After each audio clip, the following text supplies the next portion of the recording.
Hello students, next हम discuss करेंगे question number 13। क्या कह रहा है? Find equation of line through the point 0 and 2। ध्यान से देखना, ऐसी इक्वेशन बनानी है आपको of a line through the point, और वो लाइन किससे क्रॉस कर रही है? मान लो एक पॉइंट है 0, 2, और ये एंगल बना रही है एक्स एक्सिस के साथ। कौन सा एंगल बना रही है आपके पास? एक्स एक्सिस के साथ एक एंगल बना रही है 2π/3। ठीक है, तो सबसे पहले तो बना लेते हैं यहाँ पर स्लोप ऑफ लाइन।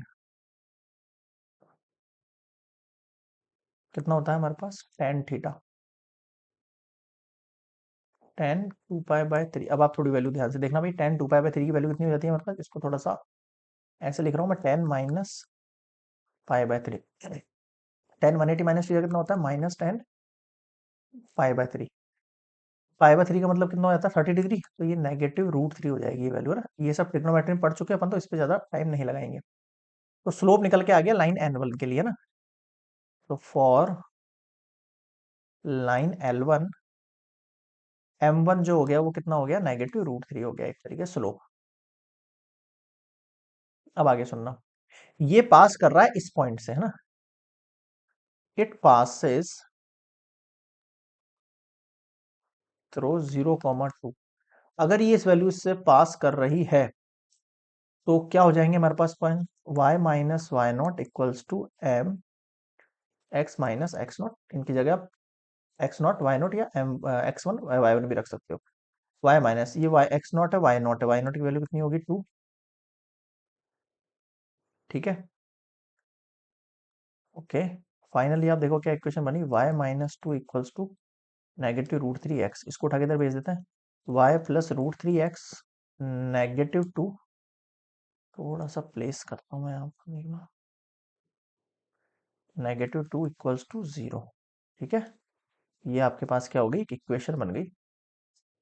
अब क्या बोल रहा है आगे सुनो, यहां तक एक पार्ट कर दिया अपन ने।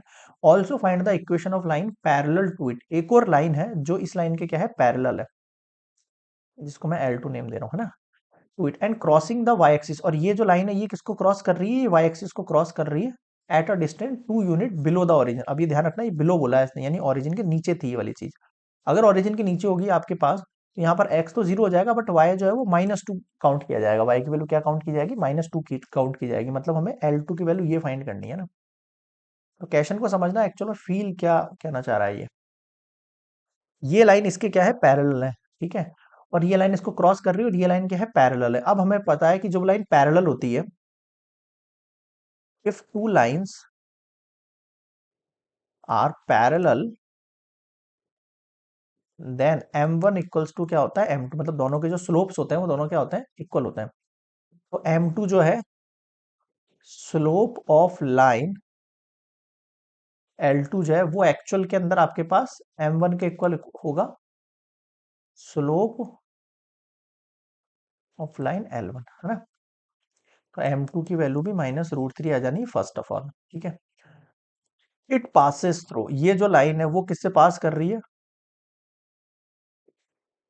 Passes through point 0, -2। ये 0, -2 क्यों लिखा मैंने? क्योंकि Y axis, crossing the Y axis, तो एक्स एक्सिस पे तो 0 होना ही है, और डिस्टेंस 2 यूनिट थी यहाँ पे, और बिलो द ओरिजिन बोल रहा था, तो वाई एक्सिस नेगेटिव में काउंट किया जाएगा। वही y - y0 equals to m2 ले लो यहाँ पे, x - x0।